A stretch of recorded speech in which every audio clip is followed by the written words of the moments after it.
Welcome, you guys. All right, let me.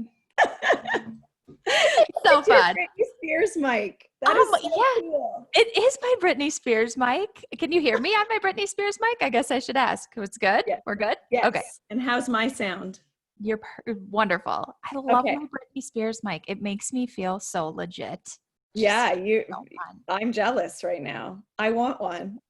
I love it. Okay, so you guys, it looks like everyone's kind of piling in here.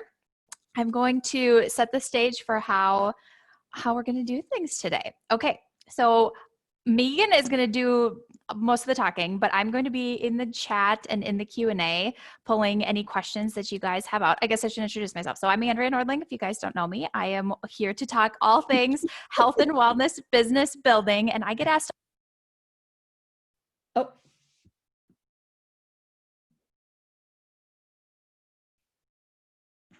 Your sound.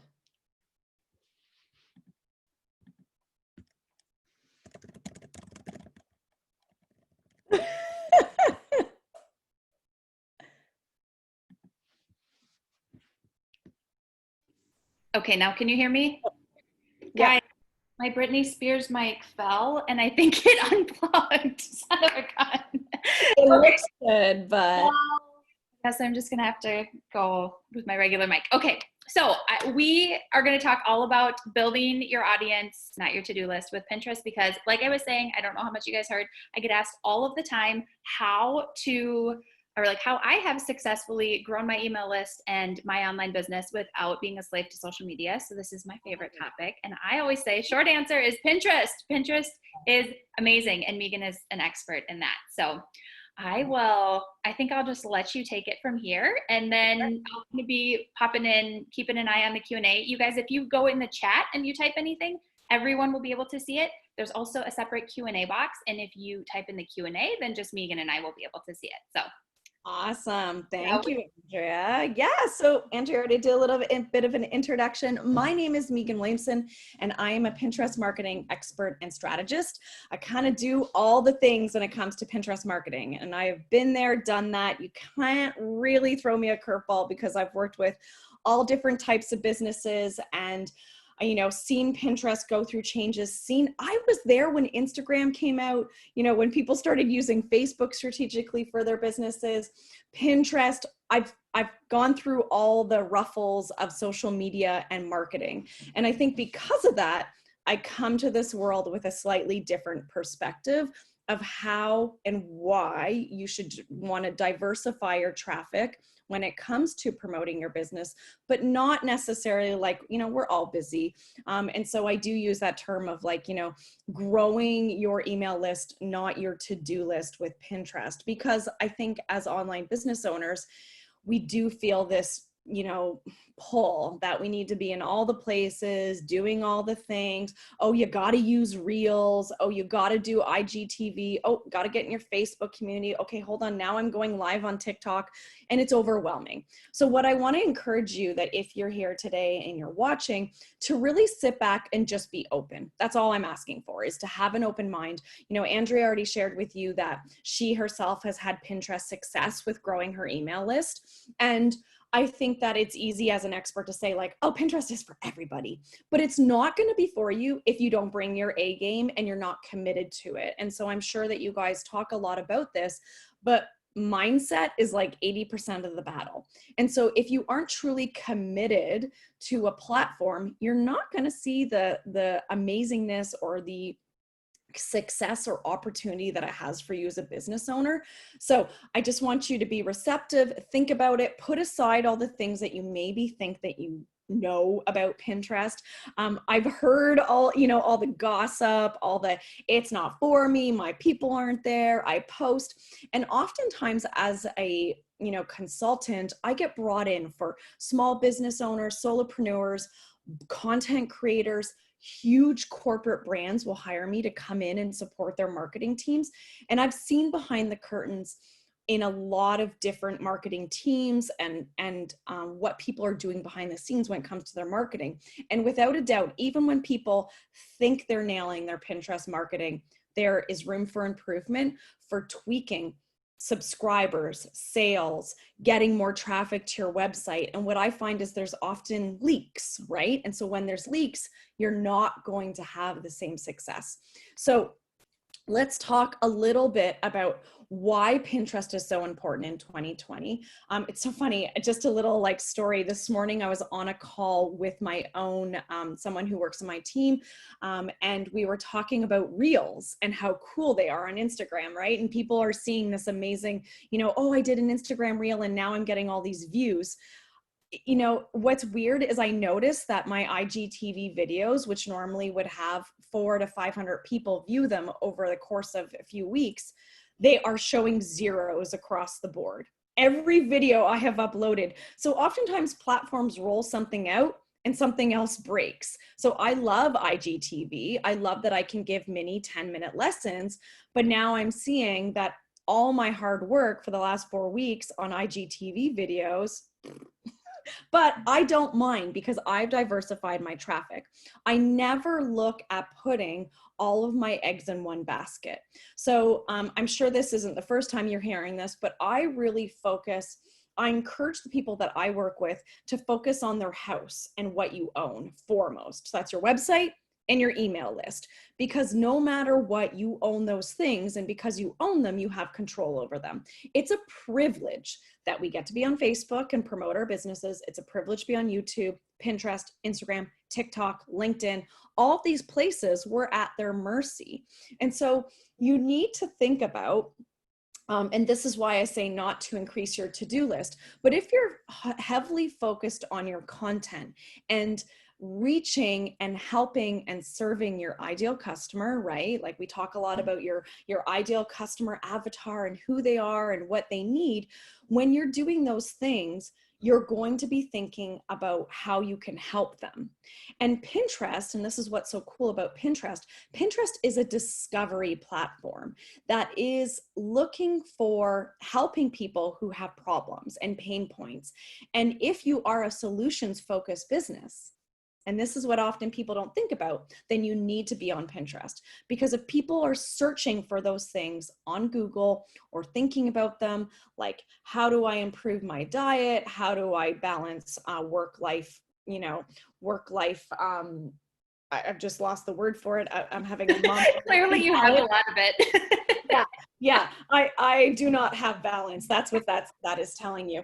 But no matter what what you focus on or what your niche or niche, depending on what part of the world you're in, if you are creating content for Instagram, YouTube, or your website that is solutions focused, so it helps people, you're helping them in a free way. So you're educating them, you're providing solutions, you're telling them how to do something, or you're inspiring them.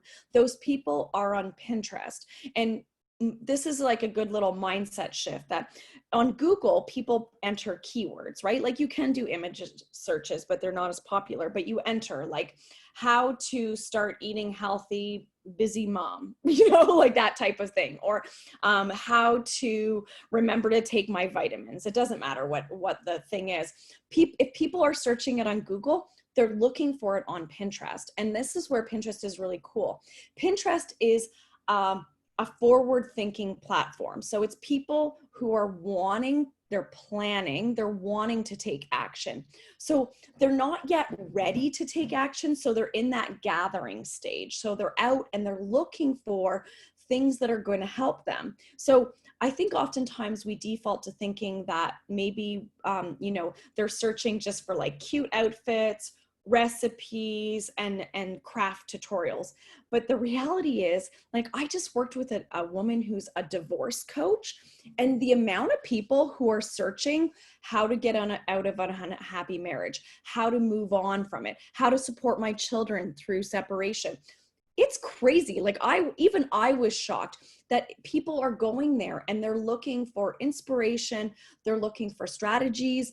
And so this is why Pinterest is so cool, that people, yes, they do use their eyes, but they're also searching for terms. So they'll be putting in 2 or 3 keywords to find content that's going to solve a problem that they have. And this is what's so amazing about Pinterest. And, Andrea mentioned that, she's been growing her email list with it, and it's sort of her secret sauce, but it can be everybody's secret sauce. Yeah. And I think that's what's so cool about it, is that often it's not as saturated as other places. It actually favors the little guy, because all you have to do is optimize your content and be consistent. And this is where, when I talk about not increasing your to-do list, you can repurpose your content from your website and Instagram and just get it up onto Pinterest. And then you're reaching all those new people. Yes, I totally agree with that. And I think the user intent, kind of like what you were saying, the user intent behind someone that comes to your website through a Pinterest pin is someone who is looking for a solution to their problem. They are so much more likely to get on your email list, to engage with your content, than just, someone is scrolling through their Instagram or their Facebook, and they may not be really interested right this moment in what you're offering or in what you're talking about. But oh my goodness, someone that's actively putting that in a search bar in Pinterest they want to solve the problem. It's just very high quality leads. And the platform wants people to leave. So unlike, we know, and like, I love Instagram, I love Facebook. Well, I have a love-hate with Facebook, but I love connecting with people on Facebook. And so I think that we know that those platforms want us to stay in the platform. They don't want people to leave. And Pinterest actually says the opposite. I was at their a big conference that they did here in Toronto, and they said, we want our users to go out and live their life, plan that next move on getting healthy, on living a life that you want to live. Like, my husband and I are renovating a cabin, and each step of the way, we're like being very intentional. Like, what are we bringing in? How can we repurpose things? How can we make sure that we're actually not disrupting the local land that we own? So think our shoreline. Guess where we went for finding more information about, don't chop down that cedar tree because that's protecting our shoreline. All these things.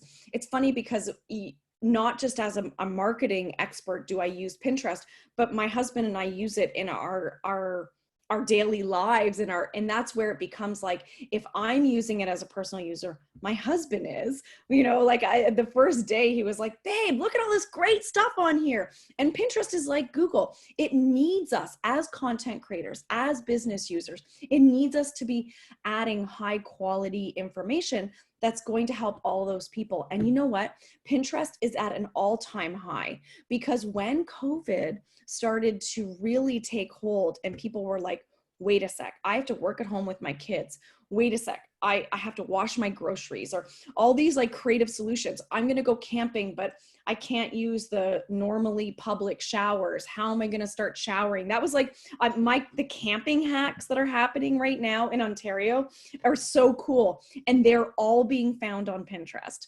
Amazing. Pinterest is just like growing exponentially. And so that's why it's so exciting, right? That it's not just all like, I've always been in love with it. I've always loved teaching people about it, but it's even more exciting as we see shifts on other social media, as we see people's pain points changing, and they're looking for new ways to solve those problems. And Pinterest has really risen to the occasion. Yeah. Oh, I love that your perspective, though. I didn't actually think about it this way, about how Pinterest wants you to get off of the platform. They want you to click away to the websites and that's such a shift from other social media. I forgot about that. And I don't think of Pinterest, I guess, as social media. I think of it as a search engine primarily, but that's so interesting. Okay, you guys, if you have questions about, I know that there's some specific questions about like content and pinning content, that kind of thing, pop those in the Q&A box and we can talk about those in a little bit.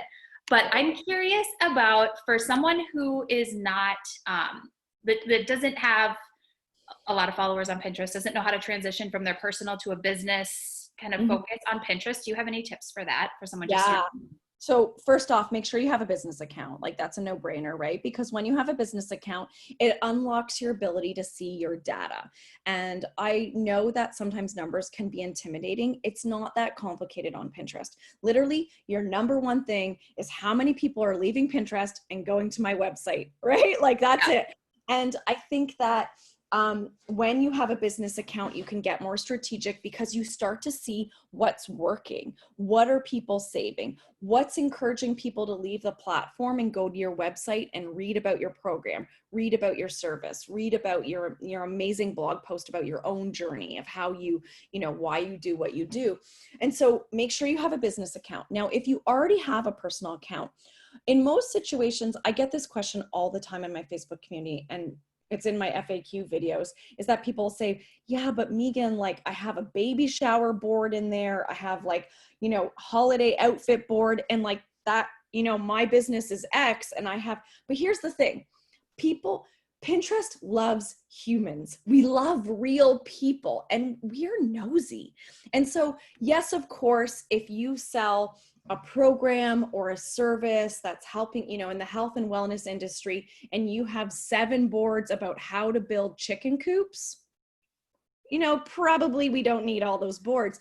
But I want to remind people that people are buying from humans, and they're buying from you because of your story and who you are, not because you're 100% professional all the time. So yes, if you have a lot of personal boards that are like really off topic and kind of people don't need to know about, you redesigning your bedroom, and what color schemes you're going with if you sell a service on helping people transform their eating habits.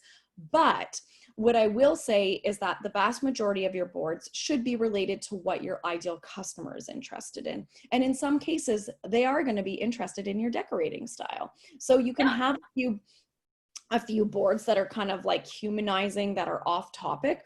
I would say like, you don't need to have 20, but like think about it, that if you have 10 boards that are business focused and they're in the top 2 rows, that's cool. If you're planning a baby shower and it has nothing to do, just make it a secret board and ask, the person you're planning with to join it. You can also archive old boards. Do not delete boards. Deleting boards, you'll lose followers, but you can just archive them or secret them, and then they're off your public profile. That's such a good tip. Such a good tip. Okay. I was going to say that about secreting boards, but you beat me to it. Had another thought. Can't remember what it was. All right. So let's go to Shannon. Do you just pin your own content or other related content as well? I think that's a huge question. Oh, I love that. Okay. So I get asked this question all the time, and I'm not sure why, but people have that real mindset shift. Like, it's like, why would I share other people's content? And here's the thing. Most of us do not have enough content to bolster out regular activity on our account. Pinterest rewards high quality, regular, consistent presence on the platform. And here's what I like to teach. Your Pinterest account is like curating a high quality resource. So you, as an expert in your niche business and industry, probably have an eye for other things that are related. So a great example I have is I have a client who's in the clean beauty niche, but they know that their ideal customer is interested in clean living tips, lifestyle tips, health and wellness, yoga, supplements, eating healthy, but they don't sell those things, but they know that their people are interested in those things, because often women or individuals who identify as women and are interested in buying makeup without chemicals in it are also making other shifts in their life.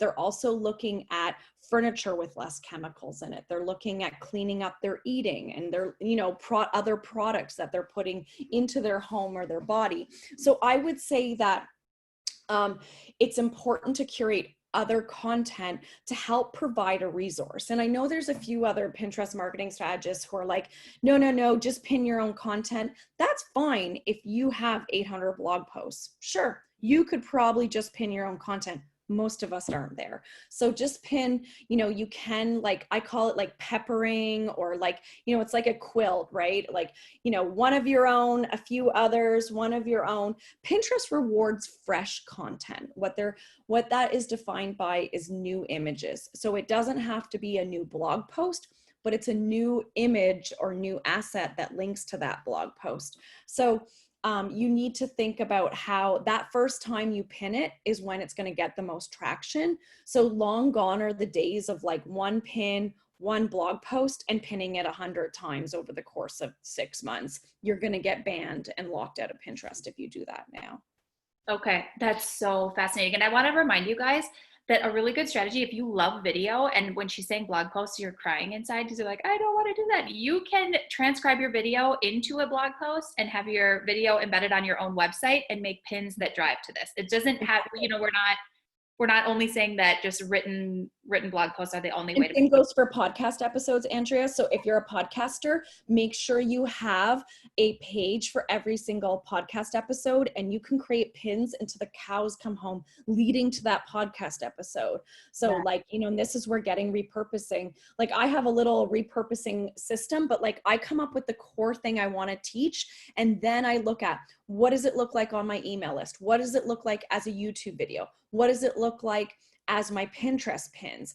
And so I just take that one idea and I adapt it to all the channels. So I'm not going out and I'm not this like on the hamster wheel of, I need 4 blog posts every week and so I can create pins. No. And oftentimes, actually, I've been really busy and I lost the person who helps me with writing my blog content. So you know what I've been doing? I have my graphic designer every month make 30 to 50 new pins for things I published last year.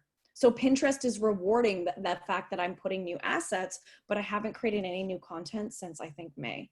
That's amazing. It's amazing. Okay, so Morgan has a good question. That was probably a good segue to this.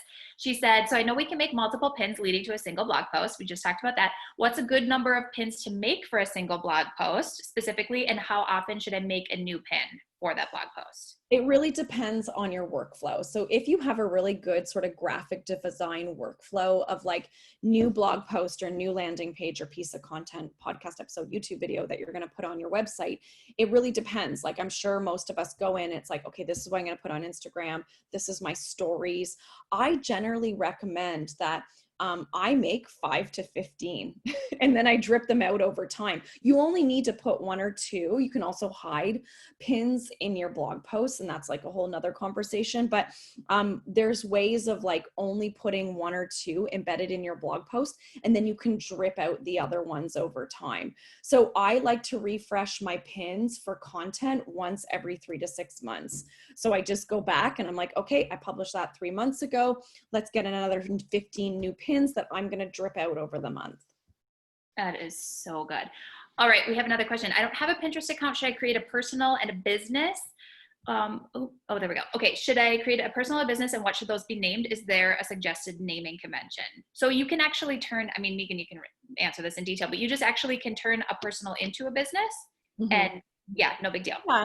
Unless you really like, unless you're looking up really weird stuff and it messes with your algorithm. Like, you know, I actually use my own account to do research for people that I'm helping. And so like I had a divorce client a divorce coach client. And so now my account thinks I want to get divorced or I'm interested in divorce. So now my feed is filled with divorce content because Pinterest says like, oh, you're researching like clean eating. Oh, you're researching chicken coops. Oh, like, you know, you look up a healthy morning breakfast muffin, and then for the next week Pinterest just wants to show me a lot of healthy muffins, right? So good news, you guys, that's such a good right? Like curates your feed. So if your personal tastes are very different from your ideal customer, then yeah, maybe you want to create a separate account.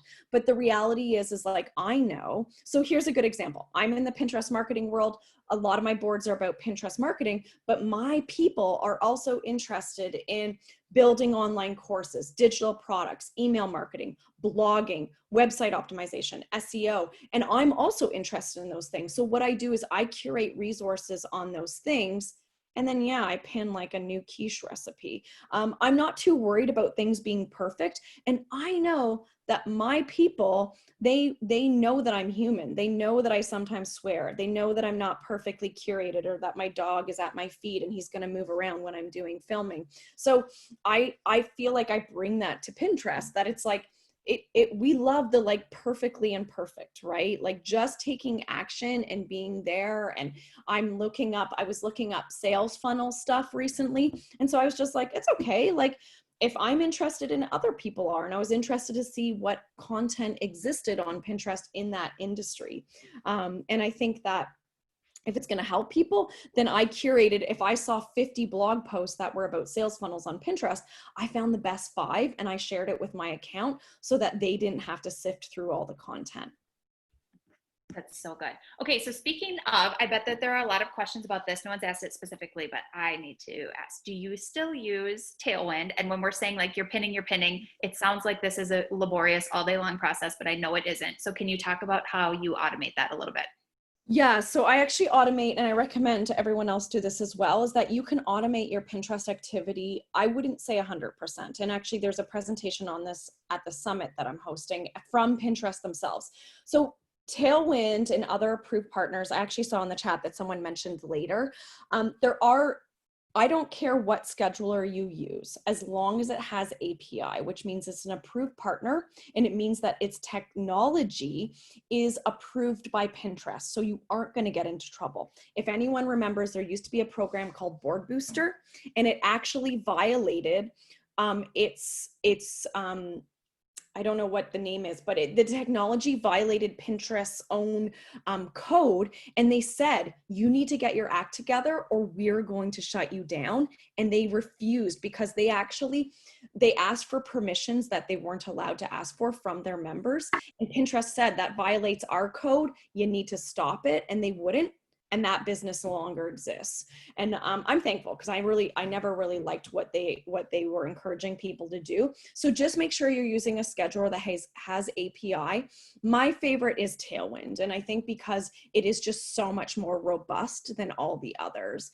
And so I'm also, like, in full transparency, an approved partner of Tailwind, but I became an approved partner after I scrutinized. And like that's who I use for my own clients when I manage clients. And using Tailwind is not going to get you into Pinterest jail. I know there was some gossip recently and that it was totally gossip. And so Tailwind is not going to get you in trouble, but your pinning practices could. Tailwind has safeguards to make sure you don't get in trouble, but I would recommend, just to stay in the good books of Pinterest and have healthy growth, that you automate up to 80% of your pinning, and then make sure no social platform is 100% set it and forget it. And anyone who tries to sell you that you can automate everything 100%, it's the same way that if you set up email funnels, right, to send to people, and then they write you back, they say, oh my God, this email has helped me so much, and then you don't respond to them, you're probably going to lose that potential sale. So the same is true for Pinterest, that you can automate it, but if you never go in the app, you're really not going to get the most out of it. So Pinterest says, like, hop in there once in a while. You don't have to be in there all the time, but get in there once in a while. Someone actually asked in the chat about my feelings about or setting up later as a scheduler. I have no experience using anything else other than Tailwind. So unfortunately, I can't comment on that. Okay. I was just going to point you to that one. So that's good. All right. So Meagan mentioned Pinterest Summit that she is hosting in a few days. And I put the link for that in the chat. It's my affiliate link. And she said, do you want to be an affiliate for my summit? I was like, yes, my people want to hear Pinterest for sure. So she is hosting this amazing, amazing event that's going to have all kinds of Pinterest experts that are sharing way more information on all of these topics. So you guys are going to love that. You can sign up through there. But I'm also going to keep this recording up. So if you're watching the recording, look below this video. I will have a button that goes to the summit if it's still open. And if it isn't open, I will be linking you to something else of Meagan so you can go and learn all about Pin Potential and her other offerings. So below the video, if there's a recording, otherwise you guys in the chat, there's a link to go to that. Anything you want to tell us about the summit? I mean, maybe you should. Well, I guess like what I like sharing with people is that it's not the first ever. There actually was one other summit on Pinterest, but what my driving force with this summit, I think that there's oftentimes marketing virtual summits, which are amazing, but there's only ever one Pinterest expert. And what I noticed is oftentimes it's a very homogenous lineup. And so my initiatives and my desire to do this were really driven by sharing people who and amplifying their voices of people who are doing very cool things on Pinterest. And it's not the same for people who always give the same advice. Like, I sought out people from all across the world who are doing cool things on Pinterest. So people who are have intel on video pins, story pins. I interview Pinterest and I ask like the most asked questions. If you have a Shopify website or store, we have a Shopify brand rep coming. Canva's giving a tutorial on how to create pins in Canva, and they're also giving a special discount for Pin Potential Summit attendees. So I brought in brands to talk about like their work as it relates to Pinterest, and especially from Pinterest themselves. We currently have 3 people from Pinterest coming, but then also world experts and some new interesting voices, because I think when we represent new diverse voices to the table, that's when exciting things happen. And I know, like, I could talk about Pinterest all day. I could teach you all the things, but hearing different people describe the thing that they're passionate about helps make it click. And that's why also this summit focuses on strategies, systems, and stories, because I think that sometimes you learn through hearing other people's experiences. So Andrea, the same way that your people want to hear how you're using Pinterest because they love and trust you and they're interested, right? And so I brought all these like interesting different new people to the table. There's a YouTube influencer, there's a business coach, a 7-figure business coach who uses Pinterest. Actually, the makeup company that I mentioned earlier, they're talking about using it because they were a startup. So they used Pinterest to build their visibility before they even went public. And so there's some really cool things happening. And I think because it's so focused on Pinterest, it allows you to show up and learn with different people and just really hone in on the Pinterest piece of your marketing plan. And that's why I think it's a little bit different. Ooh, I'm so excited for it. So excited. All right, you guys have the link to that.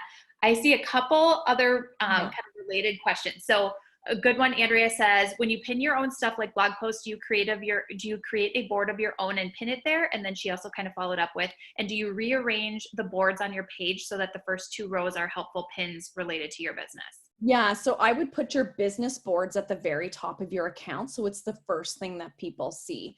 And I recommend that it be your personal board. So sometimes I'm not going to get into them, but there's a thing called group boards and people put them at the top. And I'm just like, if you're not the owner of the group board, don't put it at the top. Just keep your own business boards at the top. Now you can create a board that's called like, Meagan Williamson Pinterest marketing. And that's where you pin it first. There's been some newer information out of Pinterest where they are telling you that first time you pin it, it's most important that you pin it to the board that is most relevant to the topic of the pin. So if you have one called like I have one called Pinterest marketing, and it's the first place where I pin all of my Pinterest blog posts. But I actually have a blog post about productivity as an online business owner. So if I was to pin that one, I would actually put it on my productivity board first, not the other one, because it does mention Pinterest stuff, but it's sort of secondary. So it's more important that you focus on pinning that content to the most relevant board first, because it tells Pinterest how to index it. So it's like, oh, this is about productivity. Oh, this is about X. And then it distributes it accordingly. Oh, that's super helpful. That's brand new. That's brand new. Oh, that's so good. Okay. And then that's, I would imagine, another reason why having multiple images is important, because then you could, I suppose, have a different image that would take that same content and kind of optimize it for the other board and pin it in the other board as well. Exactly. And that's what I do that. Like I have a tips for small business owners. And so sometimes I will, if I create 15 pins, some of them will go to small business tips, others will go to the Pinterest marketing board, and I distribute it. And so that I'm catching different nets or different audiences that I have on Pinterest. Okay, Megan says, I'm new to Pinterest. This all sounds like Greek. Any tips for how to get started? Yes, you need to follow everything that Meagan tells you to. Yeah, I would say, the best way as a total newbie is to actually just start playing around. And I have lots of information on my website, but actually I think the summit is best. So we've seen a lot of changes in the last 6 months. There's been incredible, very positive changes on Pinterest, but it's really thrown a lot of people for a loop. And that's also why the summit's cool, is because everything that's being taught is up to date. So, even we're finding things that people did last year aren't working this year on Pinterest.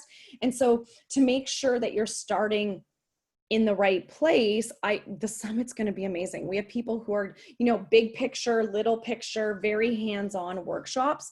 And so, get a business account, start playing around. There are no mistakes when it comes to Pinterest. Yeah. Yeah, I would agree with that. And I think you should always know the strategy behind the platform you're using, why it works. And I think, getting that knowledge, especially from the summit, and Meagan really is the best. So you guys are in the right place, but learning that yourself is amazing. But when and if you are ready, you can outsource the actual pinning of your stuff, the optimizing your account. That's all something you can hire someone to do if you really don't want to do it yourself. I just will throw that out there, but it's so important that you understand the fundamentals of what Pinterest does, what the strategy is, so that you understand what someone is doing for you. So I think you still need to learn it, but if you want to outsource the execution at some point, that might be good. And when you learn it, you are confident in the decisions you make, right? Like, I think like we've all had that experience where we want to outsource something right away. And once actually I heard Amy Porterfield say, I don't listen to Amy Porterfield that much, but she seems like a lovely person. And she said that people often outsource their copywriting before they even know what their own voice is. And that's true for everything. I have a story. I outsourced Facebook ads, and I honestly, it was like, someone used the example, it was like reading Greek, and it was so overwhelming to me. And unfortunately, it was a huge financial mistake for me because I didn't understand.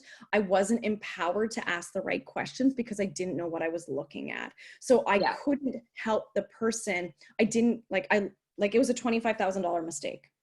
Oh, ouch. But you know what? I learned a lot from it, and I will never do that again. And so, I don't want people to make that mistake, but like, you need to sort of understand so that you can ask the right questions when you bring somebody on your team to help you with those things. And that goes for any social, I think. Anything in your business. I totally agree. But I know you guys probably know, or I think I've mentioned this a few times, that I do have someone that manually pins for me that is overseas and that does that for me. So that's why I want to say that. Yes, at this point I have someone that does that for me, but I understood I had done it myself already. I knew the nuances of Pinterest enough that I could ask good questions, and I understand what she's doing, so I can interpret the results and make sure that everything's working. Okay, cool. And then that's a good segue to Talay. She says, I'm interested in trying ads. This is something, maybe we want to even end on this, but I'm sure that there'll be something in the summit about it. What ads? Yeah. Pinterest?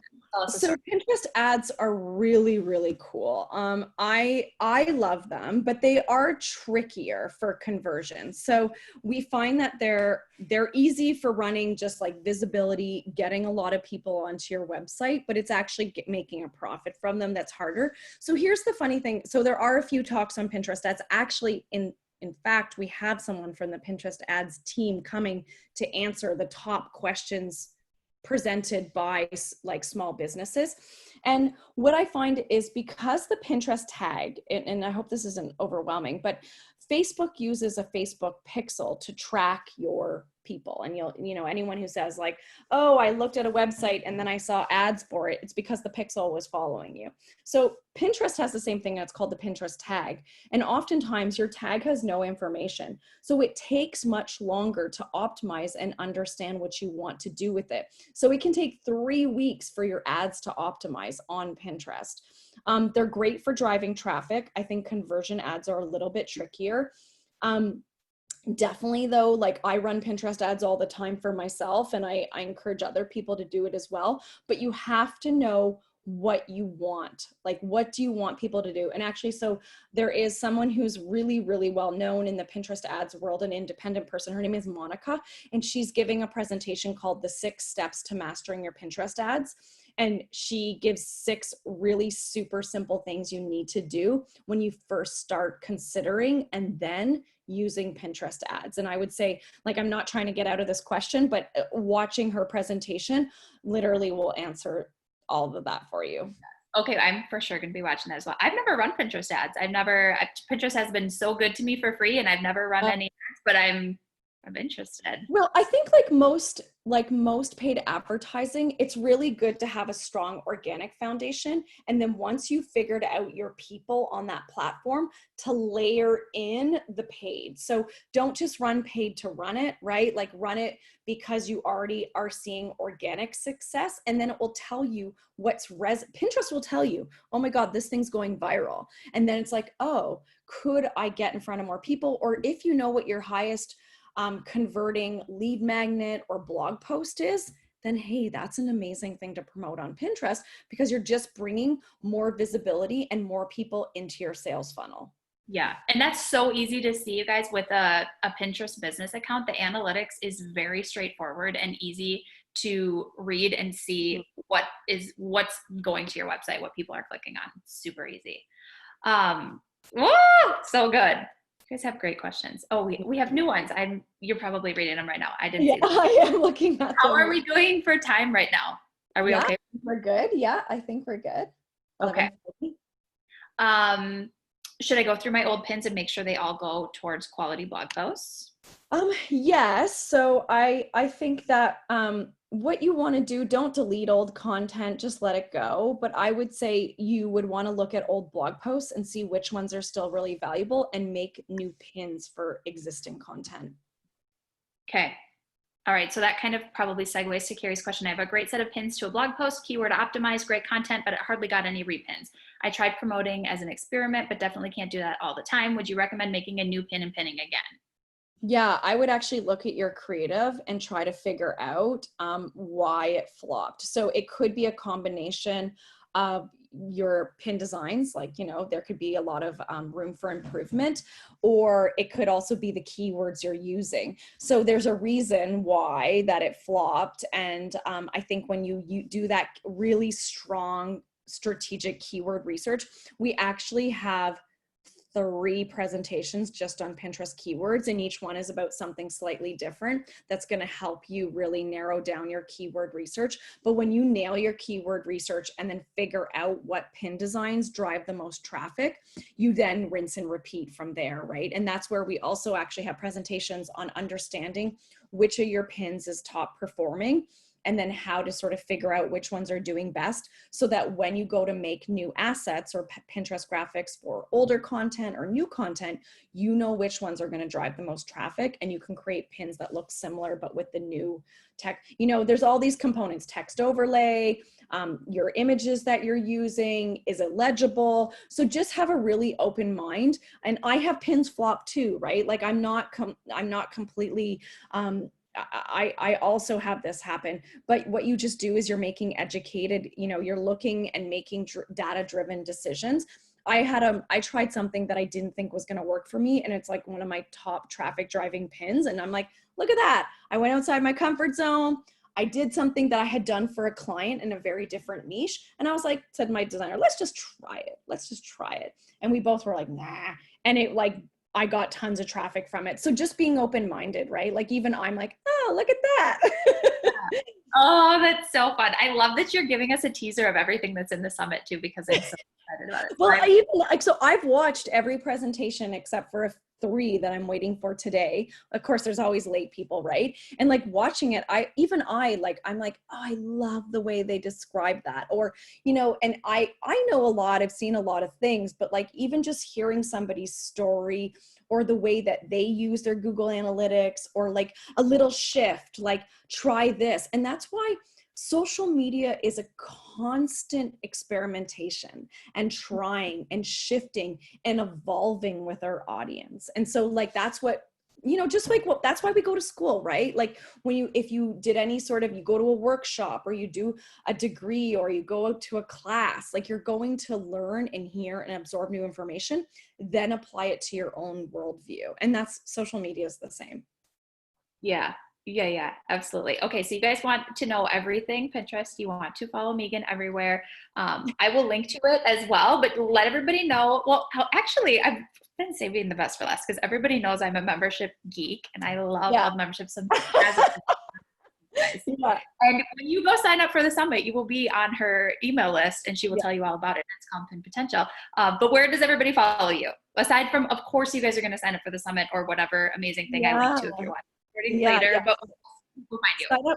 Sign up for the free summit, and you do get an opportunity to buy an all access pass. And I'll tell you, because we're having people being shocked by this, in the first 15 minutes of your registration, you're given a really good deal, and it goes away after 15 minutes. So make sure you are ready for that, because it's a super good deal. There's a ton of amazing bonuses that are available in that. And then you get all access to all the videos all the time, and it doesn't go away.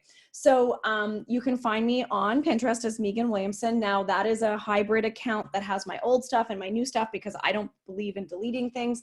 And if you don't want to see my cottage board, then you're not my people. And a little story, my cottage board, I started that board 10 years ago. And then 2 years ago, I bought the cottage, and I've done everything that you see on that board. That's so cool. Yeah. These walls, baby, those are on that vision board. Beyond that, you can find me on Instagram, Meagan A. Williamson. And so I'm pretty active on Instagram stories, and I'm sharing lots of the presentations and what we're going to be doing. There's also going to be some giveaways. So, make sure you're watching out for that. My website obviously is meaganwilliamson.com, but I run a Pinterest marketing membership. So I also am obsessed with the membership model of learning.